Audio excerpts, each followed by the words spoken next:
So it's time for this week's Talking Points. You can see the subjects that Steve Mellish, Emma Berry and I will be whittling through, starting with the Kublers. Obviously, Emma, this is a story that broke in the last week or so. We're talking about Daniel and Claire Kubler. They are heading to Bahrain. And of course, we know that invariably over a period of time, we've lost jockeys from the UK, and trainers have started to either step away from it, but also now when there are more lucrative opportunities elsewhere. So what does this manoeuvre say, both here in Britain but also in Bahrain? Well, for a start, I was really surprised to read this news because Dan and Claire have made such great strides here, and they're doing so. They've done so well with their operation in Lambourn. They've obviously been made such a good offer, and that is a reflection on their success. And Bahrain's been very interesting over the last, several years in their emergence, both here with the horses they've been buying, the success members of the royal family have had on the track here, but also just in the way they have a clear intent to expand their own racing programme and enhance it gradually, sensibly, sort of building it up with, their big day in November that they have, but the whole turf programme through the winter, which has added an extra level of interest for horses going out from here and for those stabled there. And clearly this is an opportunity too good for the Kublers to turn down, and a bit of a loss for Britain, really, I think, two bright young trainers like that who do a lot for the community as well as being good prospects. But good luck to them there. I mean, it's a very exciting opportunity for them. With the expansion of international racing, every jurisdiction getting bigger and better, lots of positives, but ultimately it comes down to finances, Steve, and when there are lucrative opportunities elsewhere and the opportunities here are good but not quite the level that we think it can be, you can understand why this is happening? Completely understand, and in their position I'm sure I'll do the same thing. They're very interesting trainers because they've got their own sort of database way of doing it. They're different, which is good, than other people. They've been an interesting team to follow. But it seems to be a great offer. I think this may happen more and more. We haven't got time to know, but the finances are pretty perilous, racing finances in this country, and you can see from them as ambitious people, why not go there? Absolutely. OK. So that's Daniel and Claire Kubler heading to Bahrain. The next topic for Talking Points involves A Dream to Share, the former Cheltenham Festival bumper winner, who had been amongst the market leaders anti-post for the Cesarewitch, but will not get a mark. And I think Connections didn't even appeal the decision of the handicapper not to award this horse a mark because of the cut-off date, etc. What do you make of it, Steve? I think it was a good story. In the end, the Cesarewitch will still place. There'll probably be 4 other gambles on the day. But yeah, it was interesting, and it's. I'm sure there were some frustrated people around A Dream to Share, and I don't know. In the end, the rules are the rules, and they haven't quite matched them. I've got no view other than that, really. Would have been a very interesting runner, and I could certainly see it being the reason they could get behind it and give it a gamble. But I guess in the end, they haven't read the small print. Yes, A Dream to Share had been running over, I think, 7 furlongs and a mile. Again, as Steve said, the rules are the rules. They appealed to David Cleary on the committee, and the decision was upheld. That the right decision was made in the end. Yeah, but he'd won over 2 miles as well. I find it slightly strange that he wasn't given a mark, but as the rules stand, they've been applied correctly, certainly. I'm sure it's very frustrating for people connected to the horse, and I'm sure the Irish handicapper has his own reason for not having awarded him a mark yet, but as it stands, that's how it has to be. He would have had a very good chance, I think, in the race. Watching the few runs as he switched his attention, or Connection switched his attention onto the flat, certainly was running with a lot of promise. Absolutely. I mean, it's been one of the best ways to beat the handicapper is to run over the wrong trip, but try.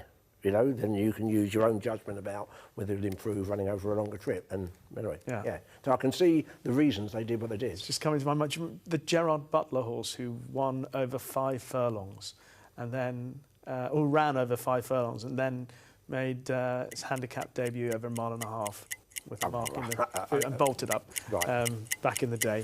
But tried, as you say, over the shorter distance, and then went upped. Had a 1.5 mile pedigree as well, so that's how sometimes you play the rules. Absolutely. OK, the next topic involves Amo Racing. Now, we know about Kia Drabchan and the extent to which Amo Racing have invested in the sport.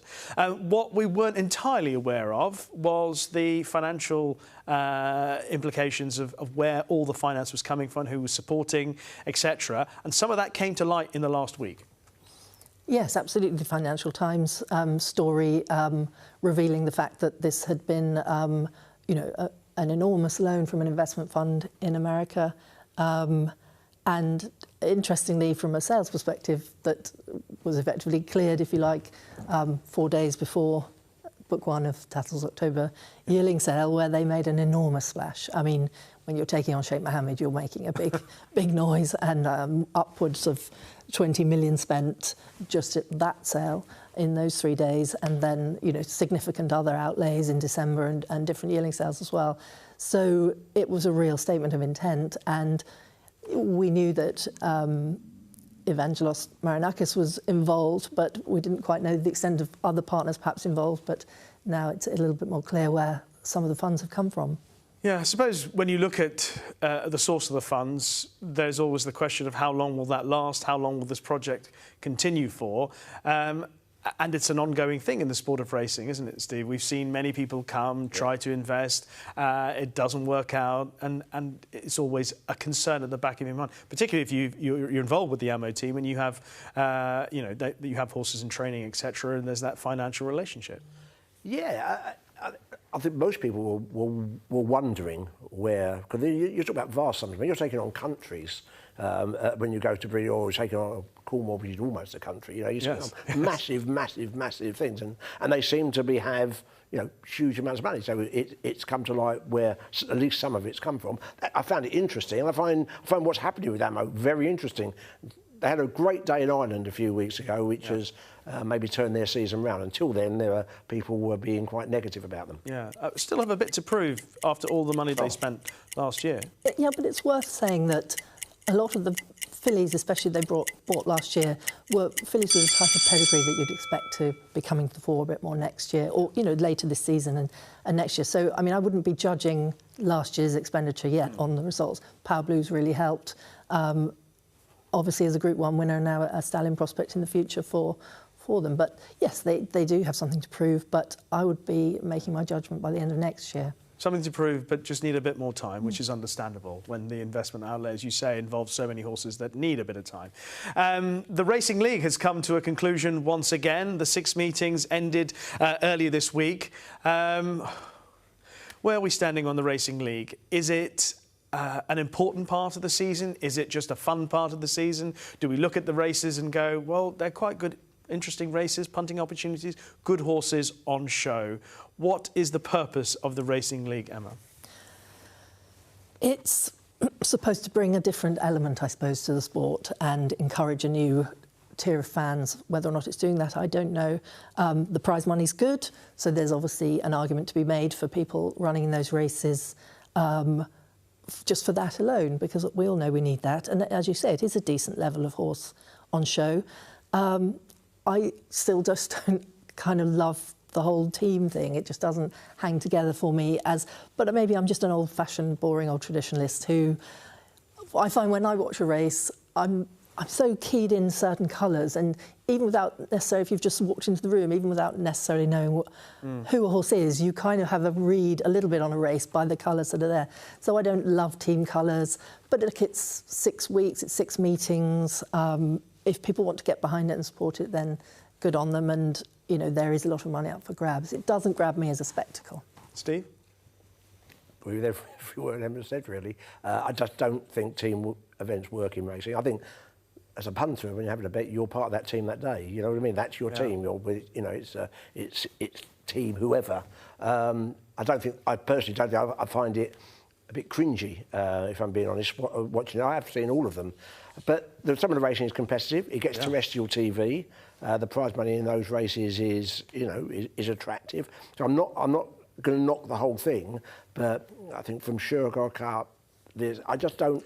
For me, it doesn't. They don't work as team events. I don't think team events and horse racing are a mix that works. I'd love to know what the Racing League aficionados, what they deem a success to be, because if it is turning out good competitive racing that, as a punter, you want to have a bet on, that's what they are doing. But if you're doing a team competition, is that enticing new fans? Do you feel that that's done it? I don't know. I mean, I doubt it. What are the metrics to decide that? It's still up for debate, but whether or not it continues, we shall hopefully find out in future. Better news about Thurles Racecourse from this week. A meeting between the Maloney family and HRI means that racing will recommence at Thurles in October, and they'll go through till March, when there'll be another decision taken about the future of the racecourse. At least it sounds that Thurles has the prospect of surviving beyond March next year, Emma. Yeah, let's hope so, because, well, you never like to see any racecourses close, and clearly from the reaction to that shock news, there's a lot of good feeling behind it from important trainers and people who, you know, it definitely has its slot in the Irish racing programme. It's loved, and it's an important venue, and I think it's really wrong. It shouldn't be underestimated, the importance of the more local tracks, whether it's in England or in Ireland, that have their loyal following. And, you know, we all love to go to the big days, of course we do, but I also love the smaller quiet days at, you know, midweek fixtures at country tracks, where you have the same people going week in, week out, and really get behind it. And I imagine Thurles has that following in the community there, but also is a very important fixture for the jump racing community. Yeah, and it's interesting, Steve, that so many people have come out in support of Thurles continuing. It's almost, I wonder if it's taken people by surprise just how much the general consensus has been, this is a really good racecourse, we should keep it going. And it's actually quite nice to see that. Yeah, I think it gives it a chance that it will. When you see some of the figure behind it, you know, Willie Maloneys was foursquare behind it, wasn't he? Big time. And other, you know, I'm not saying a big trainer is more important than a small trainer, but their voice is heard more. Yeah. So I think there's a fair prospect that things will move on after this. You know, I know there's a temporary stay of execution, but let's hope so. I agree, because once you lose it, it's pretty hard to come out. You know, I've lived through Folkestone closing and places like that, and you know, I miss them. So it will be a shame, and let's hope it survives. And if I was actually just about to mention Folkestone, I used to really love going there back in the day, and it's closed down. I still half think maybe they'll open it again, and there'll be a future for it. But sadly not. When they go, there's very little prospect of them coming back. Really disappointing news for rider Niall Houlihan, who has been, on the advice of doctors, now going to step down from race riding. Grade 1 winning jockey. I didn't actually recall just how young he is and what an impact he'd made in a relatively short space of time, Emma. But understandably, the decision's been made, taken out of his hands, really, to stop race riding. Very much so, and it's a huge blow for him, as you say, especially at his age, with, you know, you'd hope plenty more to come, but he just simply has to follow that advice. You know, you get to that stage where, you know, another fall could be, well, you don't want to think about the consequences, you just have to consider, and he's still very young to consider other options within the sport or without. Yes. Yeah, 25 years old, Niall Houlihan. But to be fair, as we remember his riding career, he's achieved a lot. A Grade 1 winning jockey, and obviously a terrific association with the Moore family. Yeah, it's really sad. It's the age which makes it particularly sad. You have to take the advice. Well, they obviously had it with Josh, didn't they? Yeah. Josh, which is, again, and you know, life goes on, and he's now got a second career as assistant trainer, and you know, whatever. But it's really sad. Really, I'm sure he's, you know, hugely disappointed. But health, you know, we've been talking about this, touched on it a few times today. It's the most important thing, and you've got to take the advice. I feel really sorry for him, but it's just, you know, life's kicked him in the teeth a bit. But hopefully there'll be other things that he'll do. Yeah, so, Emma, your fortunate and obviously close enough to it that you see it being involved in a racing yard yourself, just how precarious these things are. Some of us who are not involved in it hands-on basis from the back don't perhaps get the appreciation that someone would do, that just how dangerous it can be, how quickly things can turn. It really is, you know, and we all watch racing every day and you know, take it for granted that the horses all finish, you hope, and the jockeys are all in one piece. But it's whether you're riding out on the gallops or race riding, there are potentially, you know, very dangerous consequences if, you know, unpredictable events happen. And yeah, it's just a tough part of the job, and that's unfortunately for Niall. It's something that he's going to have to. I mean, Bill Turner recently. He had an accident. Exactly. He's been around horses for years and years and years and done the same things every day. Things can happen. Just absolute terrible luck. The last subject on Talking Points today involves Kenny Alexander, best known in racing, really, for racing fans, as the owner of Honeysuckle. But earlier this week, I think it was on Thursday, it was announced that he is one of 11 individuals charged with offences including bribery and conspiracy to defraud. That came courtesy of the CPS. This is a very significant story, as we know. Can you just shed a bit more light on this, Emma?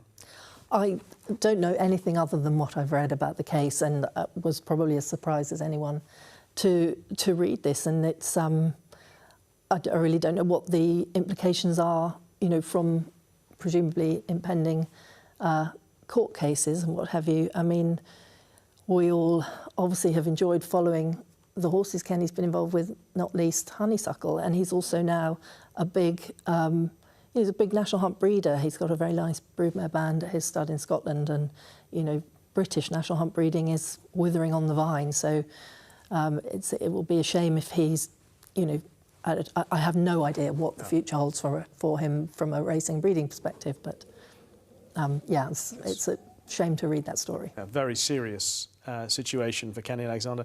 The offences relate, Steve, to the provision of gambling services between 2011 and 2018, when he was the chief executive of GVC Holdings.